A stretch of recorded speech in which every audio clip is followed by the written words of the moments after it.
السلام علیکم ورحمۃ اللہ وبرکاتہ۔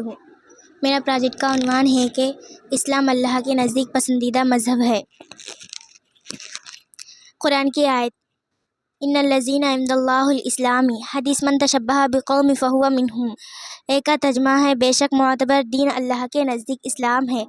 حدیث کا ترجمہ یہ ہے کہ جو کسی قوم کی مشابہت اختیاری کرے گا وہ انہی میں سے ہوگا۔ نبی کریم صلی اللہ علیہ وسلم نے ارشاد فرمایا من حسن اسلام مرئی ترکہ ما لا یناہ، آدمی کے اسلام کے خوبیاں یہ ہے کہ فضول چیزوں سے بچے۔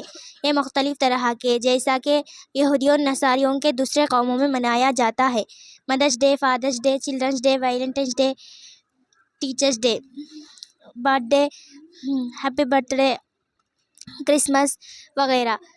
یہاں اس لیے ان کے یہاں یہی رشتہ داروں میں دکھلاوا ہوتا ہے اور ماں باپ کو الگ رکھا جاتا ہے، اولاد کو بالغ ہوتے ہی گھر سے نکال دیا جاتا ہے اور پورا خاندانی نظام نہیں ہوتا۔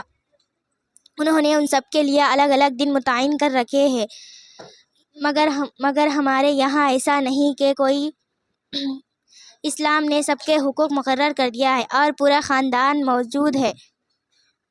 نہ نیا سال منانے کا طریقہ قرآن پاک میں ہے اور نیا سال منانے کا طریقہ نہ حدیث میں ہے، یہ غیروں کا طریقہ ہے، اس کے کرنے سے بچنے کا حکم دیا ہے۔